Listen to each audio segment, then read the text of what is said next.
Have you ever walked through a city square, through a park, or down a busy street and seen a pigeon pecking at the ground and felt nothing? Or maybe you felt a flicker of annoyance. A creature so common, so seemingly mundane, that we've trained our eyes to slide right past it. We step over them. We shoo them away. They are the background static of our urban lives. But what if I told you that in that dismissal, we are committing a profound error of perception? What if the pigeon, this bird we call a rat with wings, is not a failure of nature, but one of its most spectacular success stories?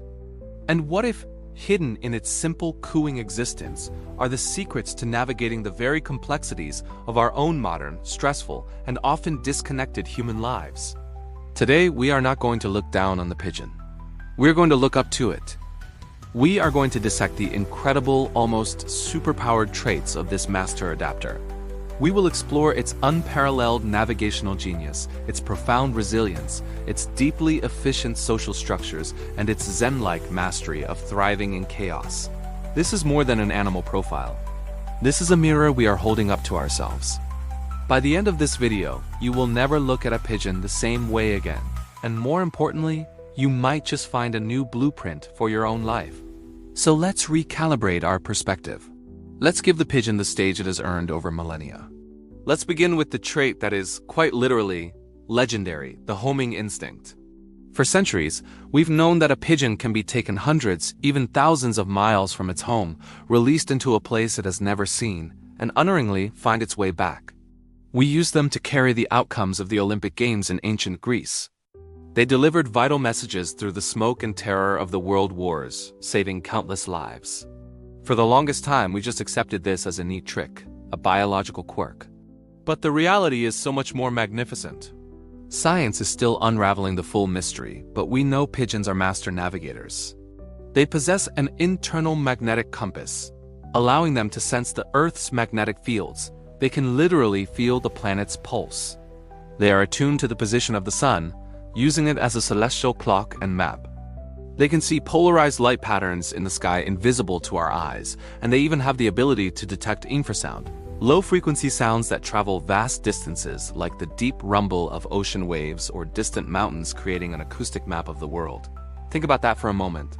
While we are fumbling with our smartphones, frantically searching for a Wi-Fi signal to load a digital map that drains our battery, the pigeon is connected to the very fabric of the planet. It is plugged into a network of magnetic fields, solar coordinates, and the deep hum of the Earth itself. It never gets lost. It is always oriented. Now translate that to the human experience. How often do we feel truly, profoundly lost? Not on a road, but in life? We drift through our days, pulled by social media algorithms, the expectations of others, a relentless noise of 1,000 different opinions telling us who to be and what to do. We lose our sense of purpose, our direction. We are disconnected from our own internal compass. The pigeon's advantage is its unwavering connection to its true north. It knows where home is, always. The challenge for us is to remember ours. What are your core values? What is the home you are trying to return to? A feeling of peace, a sense of purpose, a state of authenticity? The pigeon doesn't question its destination. It simply uses every tool at its disposal to get there. We have our own internal tools: intuition, passion, a sense of right and wrong. Perhaps it's time we stopped looking for external validation for our direction and started listening to the quiet magnetic pull of our own internal guidance system. Now let's talk about the pigeon's reputation. They thrive in our concrete jungles, eating our discarded food, nesting on our ledges. We call them pests. We see them as dirty. But this label completely misses the breathtaking truth. The pigeon is a titan of resilience. They are descendants of the rock dove, a creature of sea cliffs and mountains. They haven't so much invaded our cities as they have simply applied their ancient, rugged adaptability to a new kind of cliff face, the skyscraper, a new kind of shore, the sidewalk. Consider what they endure. They live their entire lives exposed to the elements, to pollution, to predators, to the constant disdain of humanity. A hawk picks one off. The others coo and continue. A person shoos them. They flutter a few feet away and resume their search for sustenance. They do not crumble under adversity. They do not hold grudges. They simply adapt and persist. When is the last time you faced a setback, a rejected project, a harsh criticism, a personal failure, and simply shook it off? Or did you, like most of us, internalize it? Did you replay the moment in your head for days, letting it erode your confidence, making you hesitant to try again? The pigeon doesn't have the luxury of a bruised ego. Its survival depends on a profound and immediate resilience. It feels the threat, reacts to ensure its safety, and then, crucially, it returns to a state of equilibrium. It doesn't waste precious energy on anxiety about the next potential threat or shame about the last one. This is not about being unfeeling. It's about efficiency of spirit.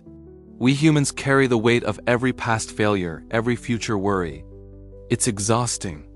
The pigeon teaches us the power of radical acceptance and forward momentum. The world is harsh. Okay, what's the next necessary action? Find food. Find shelter. Move on. This is a masterclass in mental toughness, dressed in the most unassuming of feathers. And this leads us to their social world. Watch a flock of pigeons. It seems like a chaotic mess. But there's a method to the madness. They exist in a fluid, efficient community. They coo to communicate, they share space, they alert each other to danger.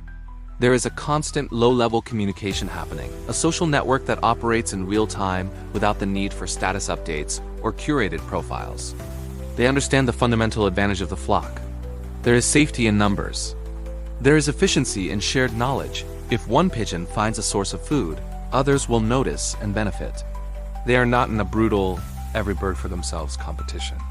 They have evolved to understand that collective awareness increases individual survival.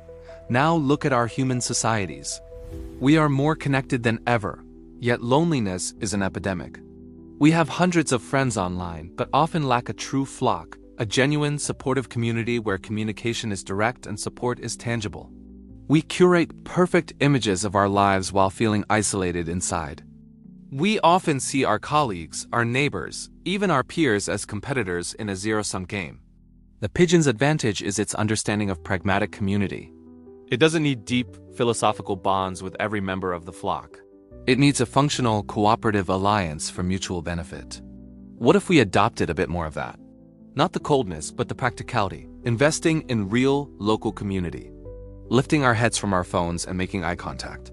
Offering a simple, supportive gesture without the expectation of anything in return. Understanding that we are all, in a way, just trying to find our crumbs in the same concrete square, and that the journey is easier when we are aware of and respectful towards one another. Finally, let us consider the pigeon's most subtle psychological mastery, its ability to find abundance in austerity. A pigeon does not yearn for a 5-star meal. It finds a single discarded crust of bread, and that is a victory. It finds a small, sheltered ledge, and that is a castle. It takes what the environment offers, without complaint, and makes it enough. We live in a culture of relentless wanting. The next promotion, the bigger house, the newer car, the more exotic vacation. We are taught that happiness lies in the accumulation of more. And so, we live in a state of perpetual scarcity, always feeling like what we have is not quite sufficient. This is a recipe for anxiety and dissatisfaction. The pigeon operates from a mindset of sufficiency. It finds what it needs, and it is content. This is not a life of poverty. It's a life of profound resourcefulness and presence. It's the ultimate Zen lesson, the freedom that comes from wanting what you already have. The pigeon is not stressed about its retirement plan or its social media clout. It is here, now, in this moment, pecking at this crumb, feeling the sun on its feathers, connected to its flock. In its own simple way, it has achieved what we spend billions of dollars on self-help books and meditation apps to find, a state of present-minded acceptance. So the next time you see a pigeon, I invite you to see not a pest, but a master. A master navigator, guided by the forces of the planet itself. A master of resilience, unburdened by the weight of ego. A master of community, thriving through simple, fluid cooperation.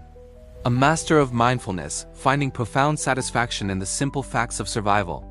This unassuming bird, this ghost of our urban landscape, is a living lesson in how to navigate a complex and challenging world. It has turned our waste into its womb, our hostility into a minor inconvenience. It is, in every sense of the word, a success. We have so much to learn from the natural world if we only dare to look past our prejudices. The pigeon's strengths hold up a mirror to our own challenges, and in that reflection, we might just find a clearer path home. If this perspective shift resonated with you, If it made you see the world a little differently, then do the video a solid. Hit that like button. It tells the algorithm this is content worth sharing. And if you truly believe in seeing the extraordinary in the ordinary, share this with someone who needs a new point of view. And of course, subscribe to the channel. We have so many more animals to reevaluate, so many more mirrors to hold up. We are just getting started. Thanks for watching.